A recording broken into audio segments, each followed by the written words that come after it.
Olha o que é interessante, quando você fala em Bitcoin, a gente fala de blockchain, que é onde o Bitcoin está inserido, o banco de dados, e essa blockchain ela é pública.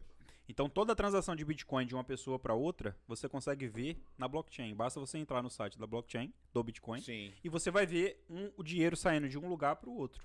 Você não consegue saber que aquela carteira é de fulano de tal, a não ser que ele te fale que aquela carteira é sua, que é dele.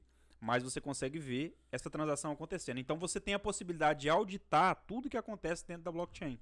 Você sabe exatamente para onde foi, da onde veio. Foi assim que eles conseguiram achar a carteira do Neymar. Foi quando ele comprou os NFT. O Neymar aí comprou eles o sabiam NFT. de onde saiu, só que ele viu postando lá no Instagram. Ele postou. Aí ele viu o macaquinho, aí eles viram através disso Eu que fui foi o lá, Neymar. eu fui lá caçar. Falei, o Neymar deve ter alguma coisa aqui. E tinha mesmo, ele comprou lá. E é engraçado que ele fez uma transferência de um Ethereum para essa carteira primeiro, para poder testar, ver se chega. Depois mandou lá 100 e poucos Ethereum, acho que foi na época. E eu achei isso muito foda. Porque até o Neymar tem um pé atrás na hora das transações, né? Cara, mas é isso. A blockchain, ela te possibilita isso. Então, aconteceu até um caso muito foda, que foi um hackeamento na corretora lá, se não me engano, nos Estados Unidos.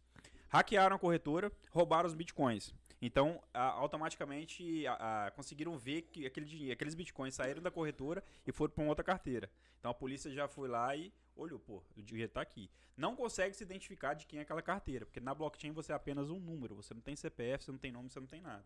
Só que a polícia consegue ver, como eu consigo ver se você entrar na frente do computador agora. Tá aberto para todo mundo auditar. Então eles viram, tá lá o dinheiro. Fica monitorando. Aí foi pra outra carteira, depois de um tempo. Aí a polícia foi e tal. Aí esse ficou jogando pra lá e pra cá, uma carteira pra outra, uma carteira pra outra, e a polícia foi rastreando. Quando esse dinheiro vai pra... Só que nesse momento, galera, você não tem o dinheiro disponível ali. Você tem os bitcoins. Você só consegue fazer qualquer transação pagando em bitcoin. Então se o Rafael aceitar os meus bitcoins, ele vai me passar a carteira dele, eu vou pagar com aquele bitcoin que tá ali, e ele vai me dar o que eu for comprar dele. E a única forma de você transformar isso em dinheiro é você jogar dentro de uma corretora e transformar o Bitcoin em real ou em dólar que seja. Só que para você transformar isso dentro da corretora, você precisa de uma conta dentro da corretora e automaticamente você precisa colocar os seus dados ali, Cadastro, CPF, tal, né? identidade, enfim, e etc. Então, quando aconteceu esse hack, eles ficaram movimentando, 5, 6 anos depois, eles jogaram dentro de uma corretora para fazer o saque. Nesse momento, a polícia já estava de olho. Aí descobriram exatamente e desarmaram a quadrilha todinha. E foi muito interessante esse caso, porque na época o Bitcoin valia pouco. Se eu não me engano, valia, sei lá, $1.000. E agora isso foi descoberto agora, conseguiram sacar os bitcoins agora. Aí colocaram até assim, os investidores foram obrigados a fazer buy and hold, porque travaram ali o dinheiro. Obrigaram eles a segurar. Porque senão eles tinham vendido ali naquele momento. Aí quando voltou muito mais caro, muito né? mais Ganhou caro, a bela da grande. mais Então, valorização. tipo assim, E eles conseguiram ressarcir todo mundo. Foi o furto que ganhou Então, dinheiro pra caralho. aonde eu quero chegar? Que você consegue auditar tudo que está acontecendo em transação. Então, quando a gente fala que dá para fazer ilícitos ali dentro? Dá. Mas você também consegue rastrear muito mais fácil do que rastrear um dinheiro entre Até o bancos, ilícito por é exemplo. bom, né, cara? É Até bom. com o ilícito o cara ganha dinheiro. Tipo, os caras furtaram a R$3 mil, É, devolveram deu sorte, né? a R$300 mil. Então, Que loucura. a blockchain é um fenômeno. Inclusive, a blockchain... Estava num evento agora no Rio de Janeiro esse final de semana e a gente estava comentando sobre essa questão da blockchain, né? Como que isso vai impactar na vida das pessoas no nosso dia a dia. Por exemplo, você faz uma consulta aqui no médico aqui, depois você vai num outro médico lá, depois você muda para São Paulo, começa outro médico. Então, ou seja, essas informações ficam muito esparsas. Se você colocar isso tudo dentro de um banco de dados único, você consegue ter informações sobre o seu histórico, por exemplo, de saúde, desde quando você começou a ir em médicos. Eu tentei oferecer um sistema desse pro governo lá quando eu tinha 20 e poucos anos e eles não quiseram. O governo não quer saber Mas de por nada. mano. por critério próprio, com Precisa certeza. de time, cara. Se Ó, você opera lá numa atrás. velocidade muito alta e anos-luz na sua frente, E não qual tem jeito, qual é a cara. vantagem, Time, qual é a não tem vantagem jeito, que eu é enxergo foda. nisso aí? Por exemplo, Isso é você foda. só vai poder Isso é fornecer esses dados do seu histórico se a sua carteira estiver habilitada para poder você enxergar aqueles dados. Se não, não. Senão você não consegue deixar essas informações no banco de dados da pessoa. Isso é importante por questão de privacidade. Sim. A pessoa, se ela pegar o histórico todo seu ali desde o início, vamos supor assim, ela sabe que você é alérgico a um remédio.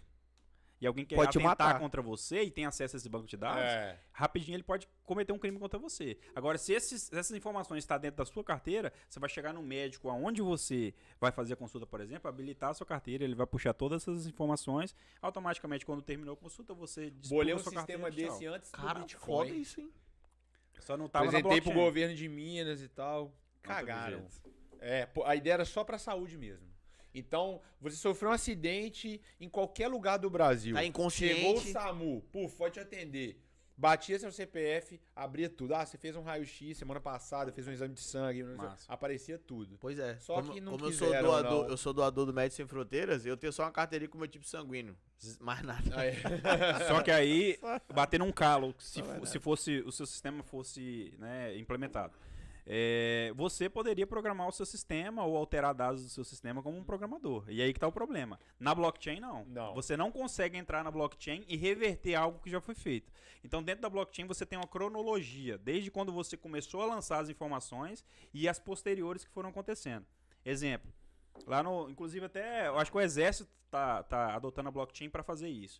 Ele pega uma arma, dá para um soldado, ponto. A arma tal, o soldado tal, tá com a arma tal. Essa arma passa para um outro soldado, a partir desse momento, a data tal, dia tal, hora tal, essa arma tá com fulano de tal. Então você cria uma cronologia. Quando você chega lá na frente, você consegue olhar para trás e ver todo o histórico.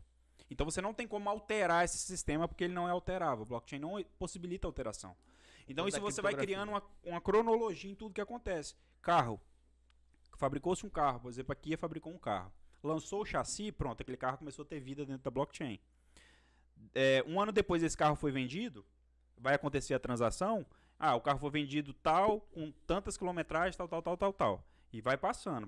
Quando Aí você chega lá na frente... o contato inteligente com o Ethereum resolve esse problema, não é isso? Resolve esse problema. Não só o Ethereum, como tantas Polkadot, mas o Ethereum é o mais forte. O Ethereum é o mais forte hoje. Então você vai conseguir chegar lá na frente e olhar, falar, porra, mas eu tô comprando esse carro com 9.000 km rodados, mas esse carro não tinha 10.000 km rodados em tal época. Tá errado. Então, ou seja, você vai pegar uma cronologia de tudo que aconteceu. Então, na prática, no dia a dia, isso vai impactar em muita coisa. E sem a possibilidade de alterações. Né? É isso que é o forte. Acho que a segurança que é isso que é o forte. Igual as empresas estão adotando, né, blockchain para quê? Fabrica um produto, sei lá, um vinho, o produto saiu daqui, a uva tal, dia tal, foi fermentado, Logicamente que tem que ter uma fiscalização para que os dados não sejam lançados à torta direito. Sim. Mas você vai saber o né? tempo de fermentação da uva, quanto tempo que ela demorou do transporte até chegar em tal lugar. Para quem entende de vinho, por exemplo, isso é uma maravilha, que você vai entender de onde que veio todo o processo. Não vai comprar gado por lebre, né? Exatamente. Então, a blockchain veio para resolver esse problema. E o importante, né, que tudo isso é descentralizado. Então, esse banco de dados está espalhado por todos os lugares, sem ninguém chegar lá e desligar o sistema. E aí você tá falando de comprar e vender um carro, comprar e vender uma terra, ou comprar um café, ou uma pimenta, ou algo que tenha procedência.